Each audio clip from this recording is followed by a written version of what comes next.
우리가 지난주에 살펴봤던 말씀은 인간의 불의함 가운데서도 하나님께서 믿음의 계보를 어떻게 이어가시는지에 대한 얘기를 지난주에 살펴보았습니다.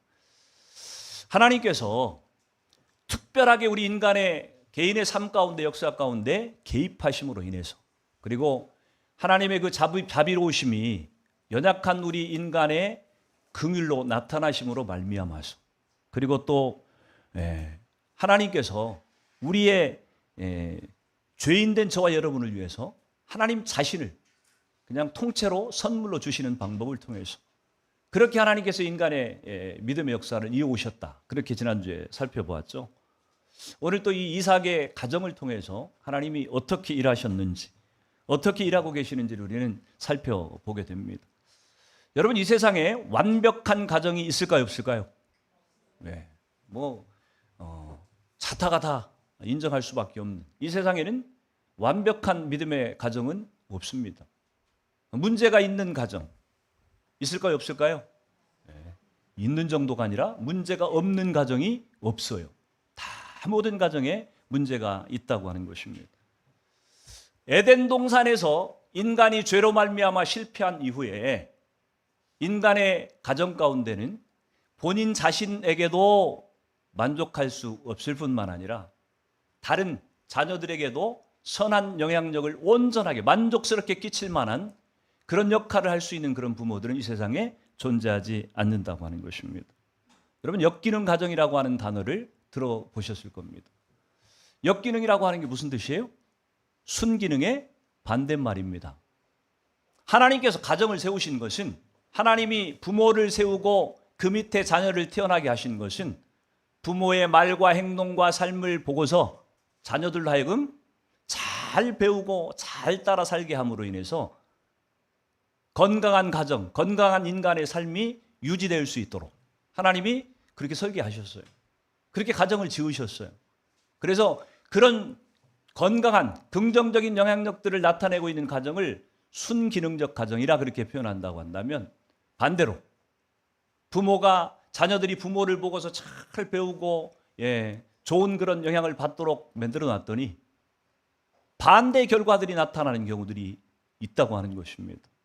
오히려 부모들의 어떤 부족함들, 연약함들, 실수들, 이런 것들이 자녀들에게 안 좋은 쪽으로 영향력을 끼치고 자녀들의 삶을 그렇게 바꾸고 왜곡시키는 그런 결과들이 나타날 때 우리는 그것을 역기능적 가정이라 그런 단어로 표현을 한다고 하는 것이,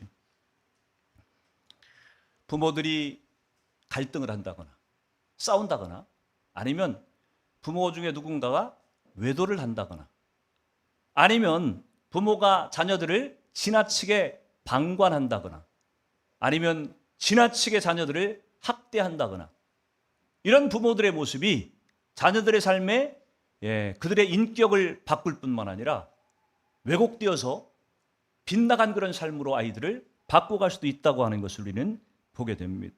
오늘 성경에 등장하는 이삭의 가정이 바로 그랬던 것 같아요. 영적인 것은 조금도 관심이 없는 에서. 형은 그랬어요. 영적인 거에는 관심이 없어요. 에서는 어땠습니까? 사기치고 거짓말 잘하고 부모를 속이고, 여러분이 거짓말에 능했던 이 야곱이라고 하는 사람, 아들이 딱 둘이 있었는데 둘 다 그렇게 긍정적인 모습이 아니에요. 역기능 가정에서 나타날 수 있는 가정의 전형적인 자녀들의 모습이었다고 하는 것입니다. 그러면 이 아들들이 문제인가? 이게 문제예요. 그런데 이 아들들의 문제를 더 정확히 보려고 하면은 그 부모들에게로 거슬러 올라가야 된다고 하는 것을 오늘 성경이 지금 보여주고 있는 것입니다. 이들의 부모였던 이삭과 리브가가 과연 어떤 삶을 살았고 어떤 신앙을 갖고 있었는가가 우리 두 자녀에게 지금 영향을 끼쳤다고 하는 것이에요. 여러분, 이삭의 가정에서 발견되어지는 역기능적인 가정의 가장 결정적인 모습은 뭘 거라고 여러분 생각하십니까? 리브가와 이삭에게 있어서 가장 결정적이고 큰 문제가 지금 무엇이었던 것처럼 보여져요? 예? 그렇죠? 이삭과 리브가, 이 부모의 편애라고 하는 것이 이 이삭의 가정의 역기능적인 모습을 나타내는 가장 중요한 원인이었던 것을 우리가 지금 보게 된다고 하는 것입니다. 이삭은 누구를 좋아했어요? 아버지는 큰아들 에서를 좋아했어요. 어머니 리브가는 누구를 좋아했습니까? 둘째이자 막내 아들이었던 야곱을 좋아했습니다. 여러분, 대체적으로 아이가 이렇게 수량자매처럼 3명, 4명 있는 경우에는 또 달라요. 안 키워봐서 저는 잘 모르겠어요. 근데 아이가 둘일 경우에는, 특히 아들만 둘이었을 경우에는 아빠는 주로 누구를 이뻐하고 누구를 신뢰할 확률이 높아요? 큰아들, 장남을 굉장히 귀중히 생각할 확률이 높아요. 저도 아들만 둘이잖아요. 저는 어땠을 것 같아요? 송명훈이가 없어가지고, 저도 마찬가지로 장남을 좋아할 수밖에 없었어요. 근데 저는 신앙을 갖고 있었던 사람이었기 때문에 아이들을 키울 때 편애로 인해 가지고 아이들한테 상처가 되지 않기 위해서 정말 신경을 많이 썼습니다. 편애하는 것으로 느껴지지 않도록 균형을 잡기 위해 가지고 굉장히 신경을 많이 썼어요. 근데 그럼에도 불구하고 구조적으로 큰아들을 좋아할 수밖에 없는 상황이라고 하는 거예요. 왜 그래요? 아이가 하나였을 때는, 명훈이만 있을 때는 엄마 아빠의 사랑을 아이한테 다 부어줘도 아무런 문제가 되지 않아요. 근데 둘째 보은이가 딱 태어나고 나니까 둘째는 엄마가 젖먹여서 키워야 되기 때문에 늘 품에 끼고 살아야 돼요. 그러면 첫째 아이는 엄마의 손길이 닿을 수가 없어요, 상대적으로. 그럼 누가 챙겨야 됩니까? 아빠가 챙기는 수밖에 없어요. 그러니까 제 기억에 보은이는 별로 기억이 안 나요. 근데 첫째 아들 명훈이는 늘 제 배 위에서 컸어요. 늘 제 배 위에다 올려놓고서 아이를 키웠던 것 같아요. 엄마는 둘째 키우고 저는 명훈이를 책임지고. 사람인지라 계속해서 큰아들과 같이 이렇게 지내고 살을 맞부딪히고 이러다 보면요, 큰아들이 더 이뻐질 수밖에 없어요. 친해졌으니까. 더 이쁘게 느껴질 수밖에 없는 거예요. 물론 성격적인 것도 없지 않겠지만 명훈이하고 큰아들하고 훨씬 더 저는 소통이 잘 됩니다. 별로 말할 필요가 없어요. 금방 느껴져요. 아, 아들이 이걸 원하는구나. 아들이 이런 상태구나. 아마 아들도 비슷한 것 같아요. 소통이 잘 됩니다. 별로 이렇게 우리가 소통이 안 돼가지고 막혀있다 이런 느낌이 들지 않아요. 근데 둘째하고는 소통을 하려면 굉장히 힘이 듭니다. 노력을 하고 애를 써야, 마음 먹고 작정해야 이렇게 좀 뭐가 소통이 되지 잘 되지 않는 것 같아요. 구조적인 문제가 있다고 하는 것입니다. 사람이기 때문에. 근데 오늘 이삭의 가정 가운데는 이런 구조적인 정도의 문제가 아니었다고 하는 거예요. 오늘 창세기 25장 27절 28절을 같이 한번 읽어봅니다. 시작. 그 아들이 장성함에 에서는 익숙한 사냥꾼이었으므로 들사람이 되고 야곱은 조용한 사람이었으므로 장막에 거주하니 이삭은 에서가 사냥한 고기를 좋아하므로 그를 사랑하고 리브가는 야곱을 사랑하였더라. 아멘. 아버지 이삭이 어떤 성향의 인물이었을 거라고 여러분 생각하십니까? 이삭이라고 하는 이름 자체의 문자적인 어떤 뉘앙스로만 놓고 보면 이삭은 굉장히 온순했을 것 같고 이런 느낌이지 않아요? 야곱 하면은 막 강한 뭐 이런 느낌이지만 이름 자체로 본다고 한다면 이삭은 훨씬 부드러울 것 같은 그런 성격의 사람으로 느껴질 수 있는데, 오늘 이삭이 보면은 누구를 좋아했어요? 장남이기 때문에 단순히 에서를 좋아하는 것이 아니라 장남의 남자다운 기질, 사냥을 좋아하고, 그렇죠? 아주 남자답게 씩씩한 이런 모습을 아빠가 좋아했다고 하는 것입니다. 당시가 고대 사회였었기 때문에 가정을 책임지는 것이 장남의 역할이었었고, 그래서 아버지인 이삭이 자기의 뒤를 이어서 후계자가 될 이 장남이 기집애처럼 여성적이고 늘 엄마 치마에 꼬리 붙잡고 있고 이런 아들보다는 들에 나가서 막 사냥도 해오고 씩씩하고 늠름하고 용감했던 에서가 훨씬 자기 후계자로 마음에 들었을 것이고 적당하다고 생각했을 확률이 크다고 하는 얘기입니다. 반대로 야곱은 늘 엄마 품에 있었던 그런 아들이었었기 때문에 이 에서와는 완전히 상반된 그런 기질로 보였어요. 근데 에서가 누구를 좋아했다고요? 이삭이 그런 에서를 좋아했다고 하는 것입니다. 큰 아들이 에서의 기질을 좋아했다고 하는 거예요. 거기다가 지금 이삭은 에서가 사냥한 고기를 좋아했다 그렇게 얘기를 해요. 그렇죠? 근데 뭐 고기를 좋아하는 거야 누가 뭐라 그러겠어요. 근데 보니까 이삭은 에서가 사냥한 고기를 좋아함으로 그를 사랑했고 이렇게 표현하고 있어요, 성경이. 그냥 단순히 에서를 좋아한 게 아니라 그가 사냥한 고기를 좋아했기 때문에 에서를 좋아했다. 지금 이렇게 성경이 기록을 하고 있다고 하는 얘기입니다. 이삭을 보면서 어떤 느낌이 드냐면은 이 사람이 이렇게 남자답고 약간 거친 성격의 아들을 좋아하는 그런 스타일, 거기다가 고기를 사냥한 고기를 좋아하는 어떤 스타일, 이런 것들을 이렇게 합쳐서 생각을 해보면은 이삭이 약간 육적인 기질을 갖고 있는 사람이 아니었을까라고 추측을 해볼 수가 있다고 하는 거예요. 물론 이삭이 처음부터 지금까지 계속 그랬다고 볼 수는 없어요. 왜냐하면 이삭이 자기 아내 리브가를 이렇게 데리고 이렇게 종이 올 때에 이삭이 뭐 하고 있었다면 들판에서 하나님을 묵상하고 있었다고 성경이 기록을 하고 있습니다. 그러니까 이삭이 분명히 영적인 사람이었었고 하나님을 아는 사람이었었고 신앙이 반듯한 사람이었던 것은 분명해요. 더더군다나 자기 아버지 아브라함이 자기를 제물로 번제로 드리겠다고 칼을 들고 목을 달라고 할 때 반항하지 않고 순종했던 것으로 봐서 이삭이 분명히 그냥 신앙이 없는 그런 사람은 아니었을 거예요. 근데 오랜 시간이 지금 지났을 거예요. 오랜 시간이 지나서 지금 늙어 있는 이삭의 모습을 본다고 한다면 창세기 27장 1절에서 그렇게 얘기해요. 이삭의 나이가 많아 눈이 어두워 잘 보지 못하더니.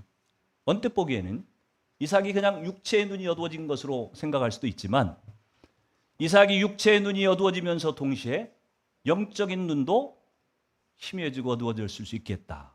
그가 지금 좋아하는 취향이나 하고 있는 행동들로 보면은 그렇게 짐작을 할 수 있다고 하는 얘기입니다.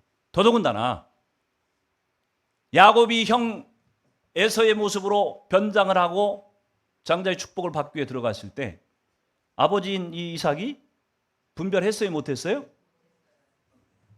뭐 어떤 신학자들은 알고도 했을 것이다. 이렇게 이제 해석하는 분도 있는데 그건 불가능한 얘기죠.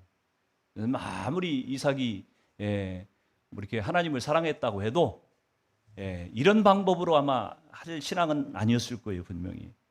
근데 아마 분별하지 못했어요. 큰 아들인지 작은 아들인지.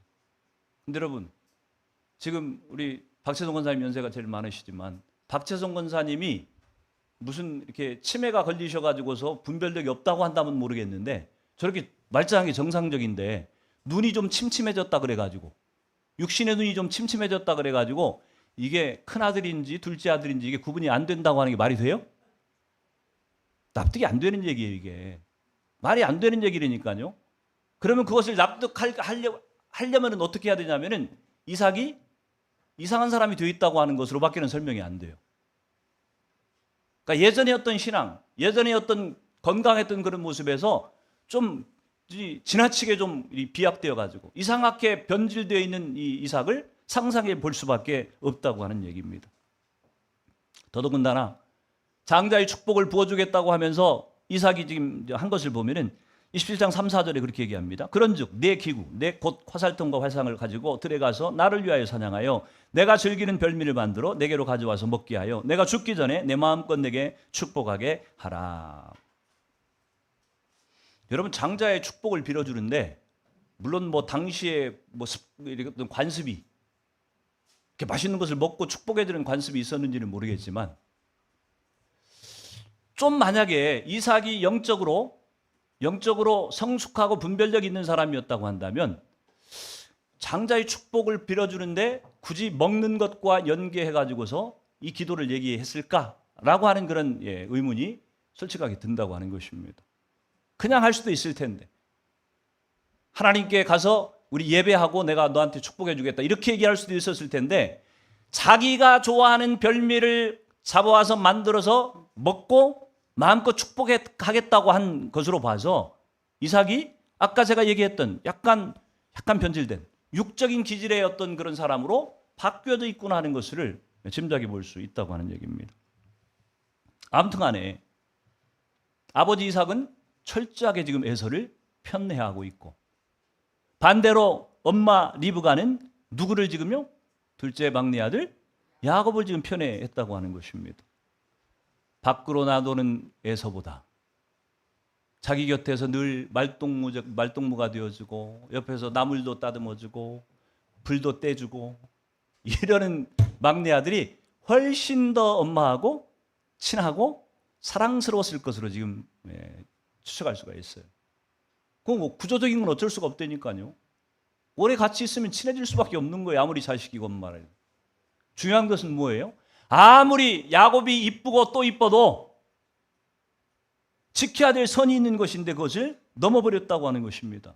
그 도가 지나쳐서 지금 어떻게 해요? 남편을 속이고 하나님을 속이고 에서를 속이고 장자의 축복을 자기가 편애하는 둘째 아들 야곱에게 얻게 해주려고 지금 수단과 방법을 가리지 않았다고 하는 게 이게 지금 문제라고 하는 것입니다. 리브가의 이 열정을 보면서 우리 한국 어머니들하고 굉장히 많이 닮아 있다는 생각이 들지 않습니까? 그래서 많은 신학자들이 얘기하기를 유대인하고 한국 사람들하고 공통점이 참 많다고 얘기를 합니다. 뭐 믿거나 말거나예요. 뭐 사실인지 아닌지 우리는 알 수가 없죠. 뭐 어느 신학자 어느 분처럼 이스라엘의 역사 가운데서 12지파 중에서 단지파가 사라졌는데 그 단지파가 동쪽으로 계속 이동해 가지고 한국까지 왔을 것이다. 그래서 한국이 단군 조선이라 표현을 한다. 뭐 이렇게 해석하는 분도 있어요. 실제로. 굉장히 일리가 있는 얘기죠. 우연치고는 단하고 똑같은 단어를 쓰고 있다는 게. 하여튼 비슷해. 유대인들의 어머니의 열정하고 한국 어머니들의 열정이 지금 비슷하다고 하는 얘기입니다. 리브가가 지금 얼마나 담대한지 보세요. 오늘 27장 13절을 한번 같이 읽어봅니다. 시작. 어머니가 그에게 이르되 내 아들아 너의 저주는 내게로 돌리리니 내 말만 따르고 가서 가져오라. 사실은 남편을 속이는 게 아니라 누구를 속이는 겁니까? 자기들이 섬기는 하나님을 지금 속이고 있는 거예요. 그런데 자기가 편애하는 아들 야곱을 위해서라고 한다면은 그 하나님께서 나에게 혹시 저주를 부을 것이 있다고 한다면 그 저주는 내가 받을 테니까 너는 내가 시키는 대로만 해라. 지금 어머니가 지금 아들에게 이렇게 가르치고 있다고 하는 얘기입니다. 근데 더 놀라운 것이 있다고 한다면 그런 리브가 그런 야곱을 통해서 하나님은 믿음의 후손으로 사용하고 계신다고 하는 것이 더 놀라운 일이에요. 우리가 배우게 되는 게 뭡니까? 우리는 살면서 그런 얘기들을 많이 해요. 그런 생각들을 많이 해요. 역기능적인 가정. 역기능적인 가정이 아닌 데는 아무도 없어요, 사실. 크냐 작냐의 문제지, 좀 심하냐 덜 심하냐의 문제지, 완전하고 문제없는 가정이 없기 때문에 어느 가정에나 다 문제가 있어요. 어떤 부모가 완벽해가지고 자녀에게 배울 것만 배우게 하고 보여줄 것만 보여주면서 사는 부모가 있겠어요? 다 실수하고 연약함이 있고 역기능적인 그런 모습으로 자녀들에게 나타날 수 있는 소질을 다 갖고 있어요. 그럼 여러분이 아마 부모님에게 난 100% 우리 부모님이 부모님의 삶에 행동에 모든 것 나 100% 만족해. 이런 분 있어요 혹시? 없어요 아무도. 어느 쪽이 좋으면 또 어느 쪽은 또 문제가 있었고, 그래서 부모들에게 그런 상처들을 안고 다 우리가 자라온 것이에요. 근데 어떤 사람은 역기능적인 가정의 부모들의 그런 문제들 때문에 상처를 입고 빗나가고 이상한 쪽으로 가는 사람도 있고, 똑같은 비슷한 문제를 안고 있는데도 오히려 그런 것들을 극복하고 좋은 쪽으로 성장해가는 사람도 얼마든지 있다고 하는 얘기입니다. 중요한 것은 무엇이냐면은 우리의 역기능적인 가정 환경이 문제가 아니라 그 환경을 선으로 바꿔서 돌이켜 쓰시는 하나님께서 우리 가운데 함께 하시느냐 함께 하시지 않느냐, 우리에게 그 신앙이 있느냐 없느냐가 더 중요하다고 하는 얘기를 지금 하고 있는 거예요. 하나님은 문제 가정을 통해서도 바꿔서 쓰실 수 있는 분이세요. 여러분에게 역기능적인 가정에서 자람으로 인해서 있는 어떤 상처가 있다고 할지라도 하나님은 그것들을 바꿔서 쓰실 수 있는 분이에요. 핑계 대지 말라고 하는 얘기예요.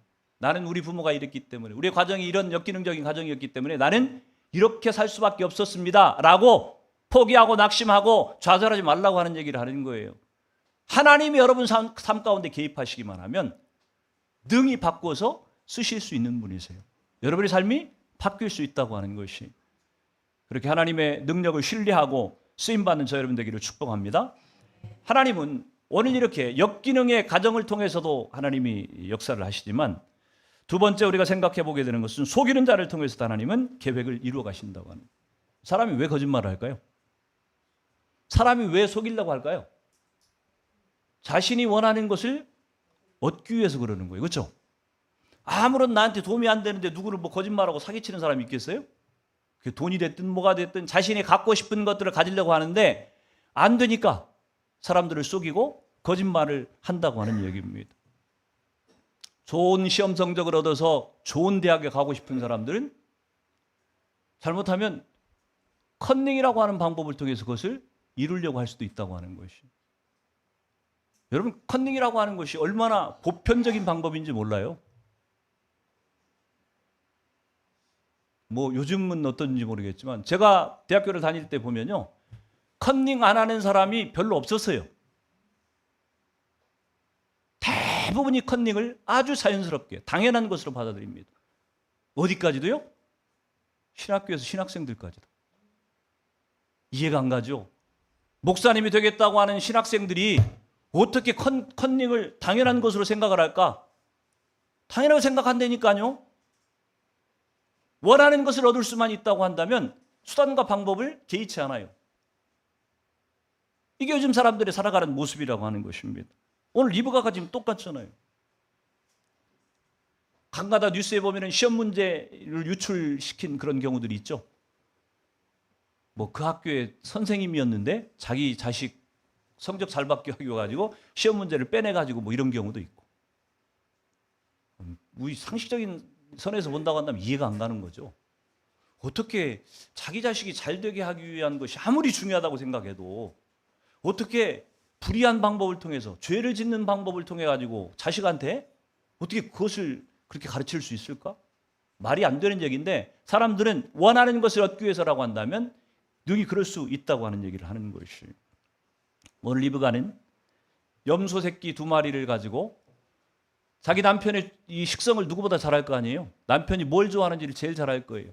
그래서 남편이 좋아하는 별미를 만들고 야곱에게 그 형 에서의 옷을 가져다가 입히고,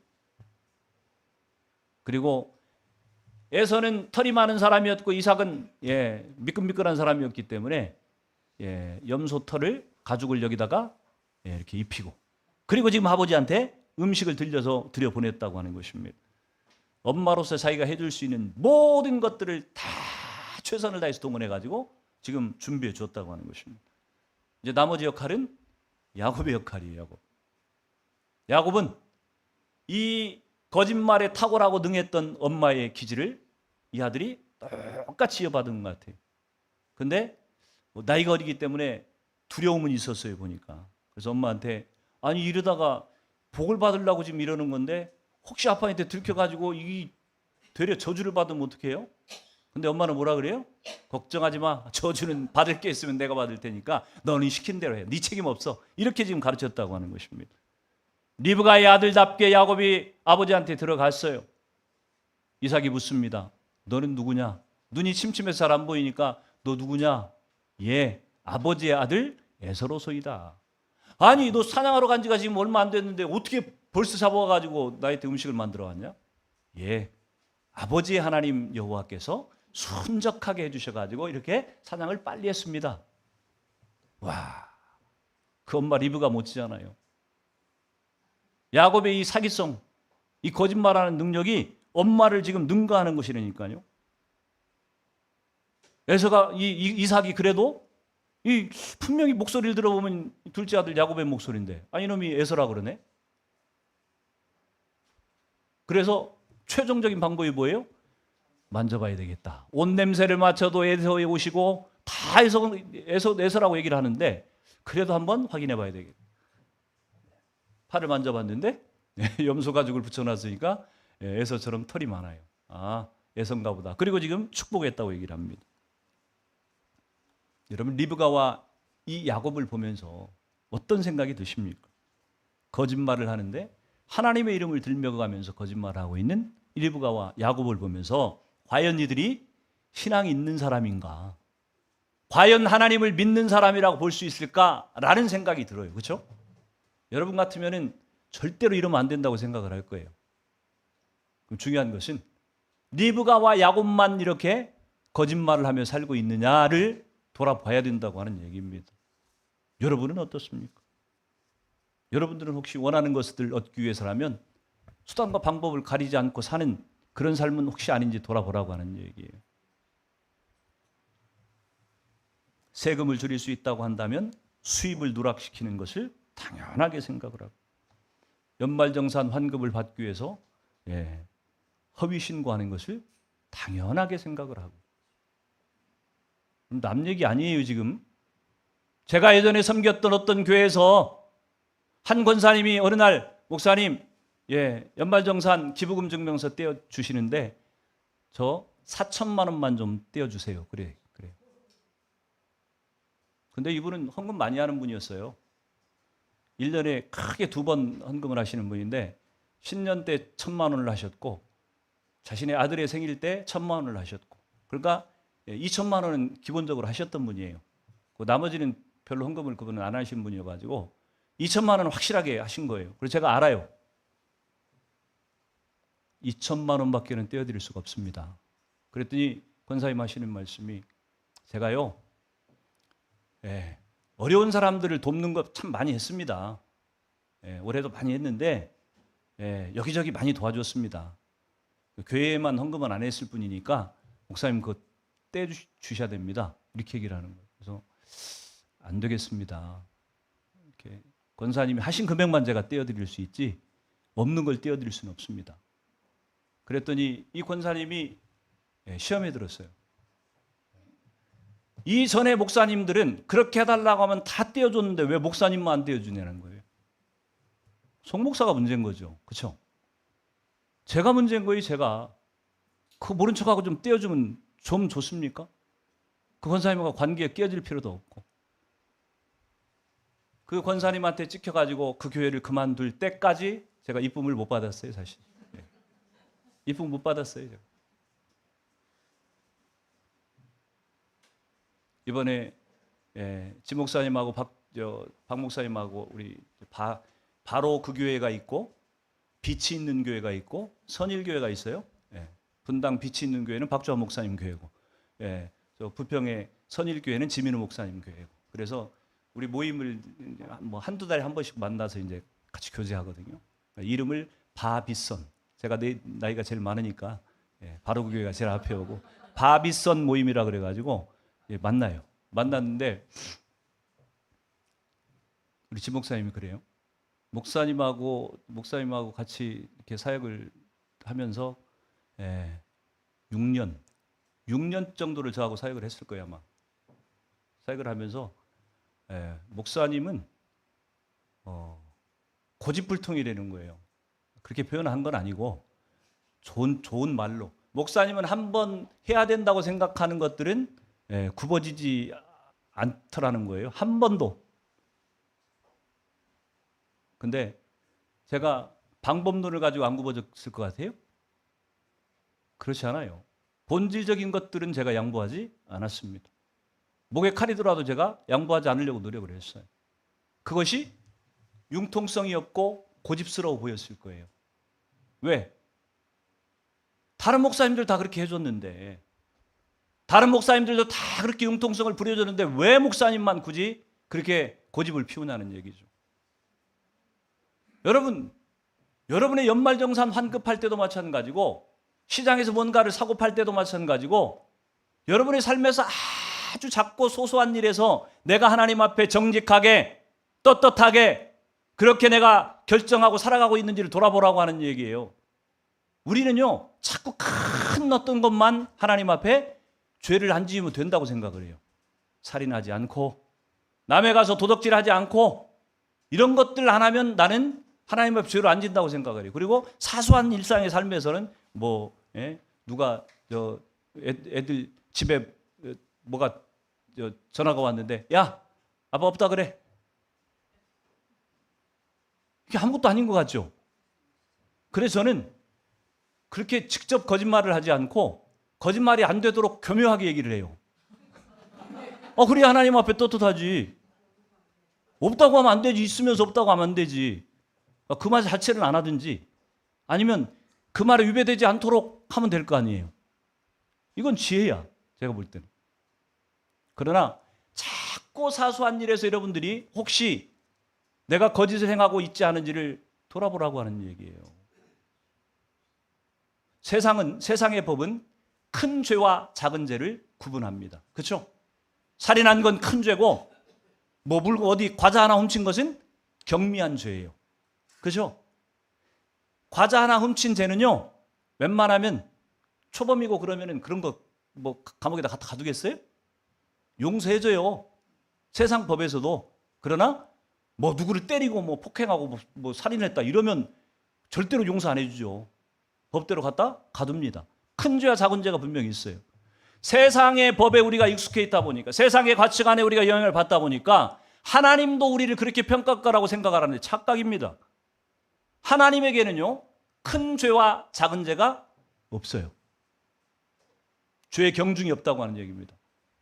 죄냐 죄가 아니냐의 문제지 하나님 앞에서는 큰 죄냐 적은 죄냐가 중요한 게 아니에요. 그게 그거예요. 하나님은 우리를 보실 때 네가 죄를 지었느냐 안 지었느냐를 보시는 것이지 네가 큰 죄를 지었느냐 적은 죄를 지었느냐. 큰 죄를 지었으니까 너는 지옥에 가고 적은 죄를 지었으니까 천국에 보냅니까? 그게 아니에요. 하나님의 심판의 기준은 죄의 크고 작음이 중요한 것이 아니에요. 죄냐 아니냐를 묻고 있는 것이지. 그래서 우리가 우리의 삶을 돌아볼 때에 내가 하나님 앞에서 죄된 것은 그것이 작은 것이고 사소한 것이라고 할지라도 하나님 앞에 돌이켜야 돼요. 바꿔야 돼요. 고쳐야만 돼요. 정직하게 회복해야만 된다고 하는 것입니다. 저는 여러분들의 그런 회복이 있기를 주의 이름으로 축원합니다. 하나님은 정말 사기성이 농후하고 거짓말 잘하는 이런 야곱, 그를 통해서도 하나님이 그를 바꿔서 선한 역사를 이루시는 분이라고 하는 것이. 야곱을 버리지 않고 쓰셨다고 하는 얘기입니다. 우리 같으면은 버렸을 것 같아요. 너 같은 놈이 무슨 하나님의 이 거룩한 일에 끼어들 수 있겠어? 이러고 우리는 버려버릴 것 같은데 하나님은 버리시지 않고 바꿔서 쓰신다고 하는 거예요. 이게 하나님의 위대하심입니다. 사람은 몇 번, 한 3번쯤 경험하고 나면 넌 안 돼. 그리고 우리는 딱 선을 그어버리기가 쉬워요. 그렇죠? 근데 하나님은 끝까지 우리를 쓰시려고 하면 바꿔 쓰신다고 하는 얘기입니다. 근데 누구를 바꿔 쓰시는 줄 아세요? 더러운 채로, 때가 더덕더덕 낀 상태로 우리를 쓰시는 분이 아니세요. 바꿔서 쓰셔요. 바꿔서. 근데 바꾸려면 어떻게 해야 돼요? 네, 때를 벗겨내야 되니까 철수세미를 가지고서 빡빡 밀듯이 여러분의 죄 묻은 것을 철수세미로 민다고 한번 생각을 해보세요. 얼마나 고통스럽고 아프겠어요. 그게 고난이고 하나님이 다루시는 손길들 아니에요.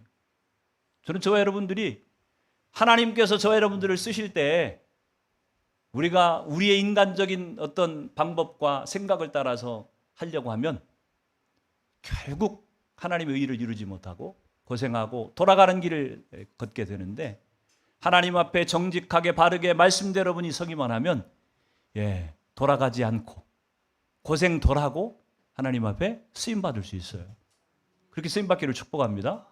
마지막으로 지금 보게 되는 것은 하나님은 낙심한 자를 통해서도 하나님의 계획을 이루어 가신다고 하는 거예요. 여러분 지금 오늘 이 이삭의 가정 가운데 일어났던 이 사기극 가운데 가장 큰 피해자가 누굽니까? 에서죠. 장남인데 장자인데 장자의 축복을 본인의 표현대로 옛날에 장자의 명분도 꿈으로 저놈이 속여가지고 뺏어가다니 이제는 진짜 이제 축복 기도도 뺏어갔어요. 에서가 가장 피해자인 것처럼 지금 보여지는 순간이에요. 근데 정말 에서가 피해자일까요? 여러분 이삭이 지금 야곱한테 장자의 축복을 기도해 줬어요. 그렇죠? 장자의 축복을 빌어줬어요. 우리는 장자의 축복하면은 가장 먼저 떠오르는 게 뭐예요? 아버지의 유산을 넘겨주는 것. 여러분 이 생각 들죠? 장자의 축복하면 아버지가 갖고 있는 모든 재산을 다 이어받을 수 있는 특권. 근데 성경 어디에를 봐도 장자의 축복을 그렇게 얘기한 적이 없어요.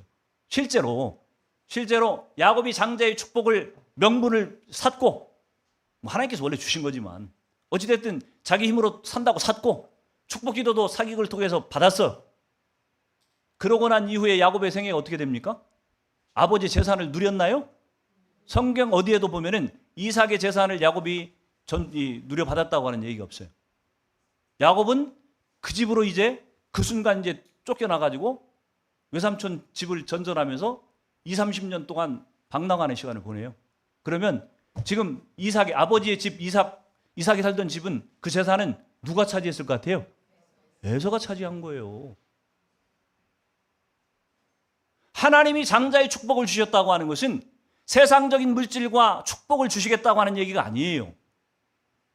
하나님께서 야곱이 그렇게 사기성이 농후하고 거짓말도 잘하고 약간 좀 문제가 많은 것 같음에도 불구하고 하나님께서 에서를 쓰시지 않고 야곱을 바꿔서 쓰신 이유가 있다고 한다면 야곱은 적어도 축복이 무엇인지를 알아요.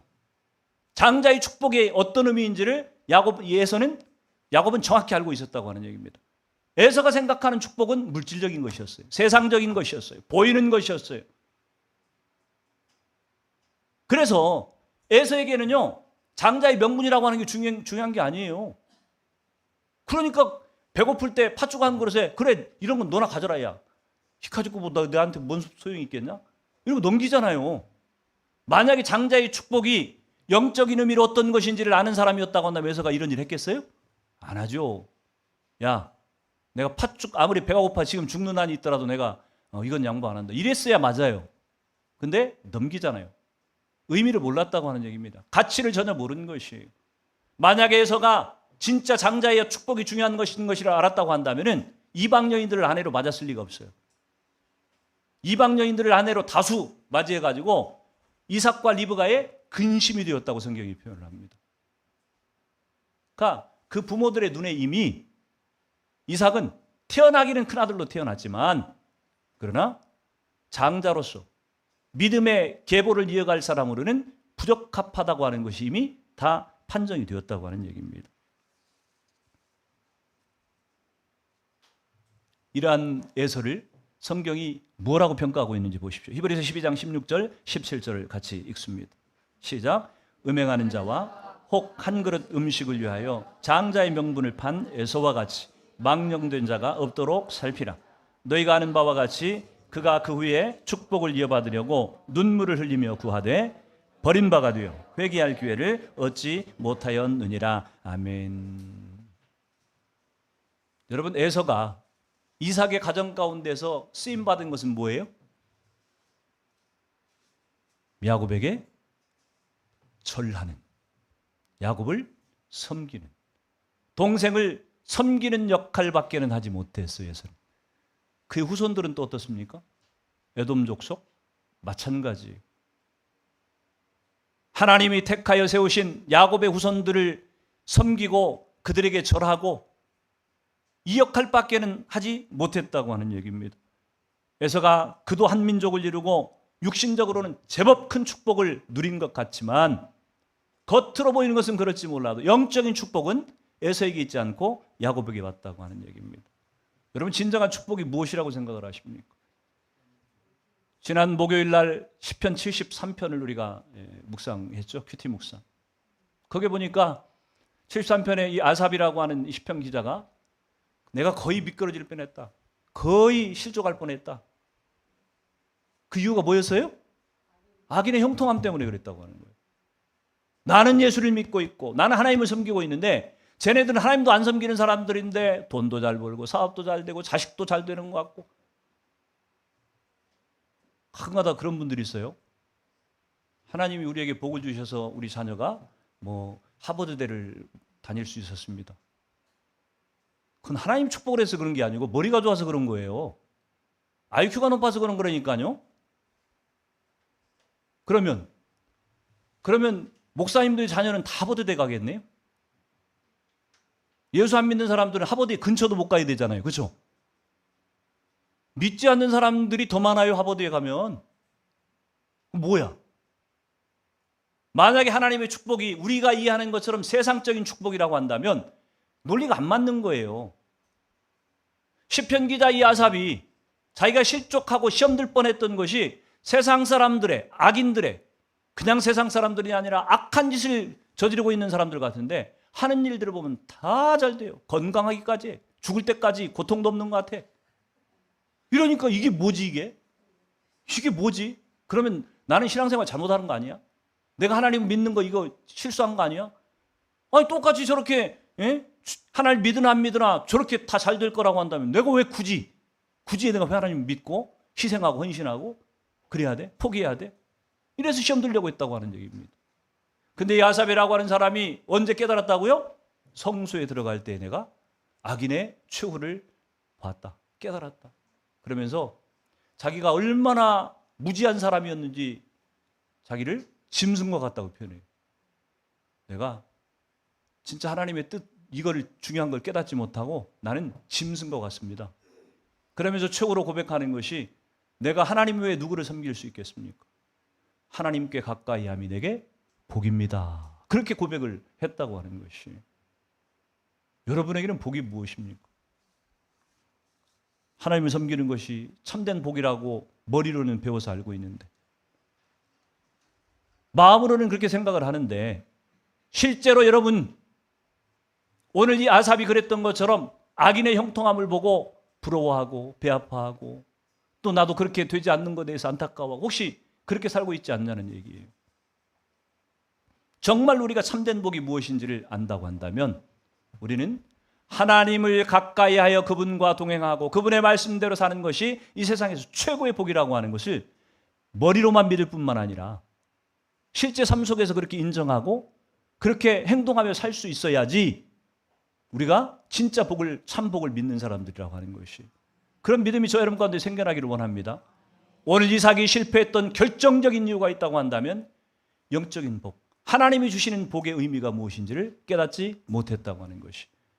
그래서 세상적이고 육적이고 현세적인 그런 축복을 쫓아가다가 에서는 하나님께 버림받은 것이고 쓰임받지 못했던 것이고 야곱은 분명히 역기능적인 가정, 권모술수에 능한 것 이런 약점을 포함하고 있었음에도 불구하고 하나님께서 영적인 복이 무엇인지를 알고 사모하는 이 야곱을 하나님은 포기하지 않으시고 들어서 쓰시고 믿음의 계보를 이어가는 통로로 사용하셨다고 하는 것이. 저와 여러분 우리 가운데 어느 누구도 약점이 없는 사람이 없어요. 실수하지 않는 사람이 없어요. 부족함이 다 있어요. 연약함들이 있습니다. 그럼에도 불구하고 하나님께서 우리를 쓰시는 것은 우리 속에 참된 복이 무엇인지를 알고 그 복을 구하며 살겠다고 하는 마음의 결단이 딱 있을 때에 하나님 우리를 끝까지 포기하지 않으시고 책임져 주실 거예요. 그런 삶이 저 여러분 가운데 펼쳐질 수 있기를 주의 이름으로 축원을 드립니다.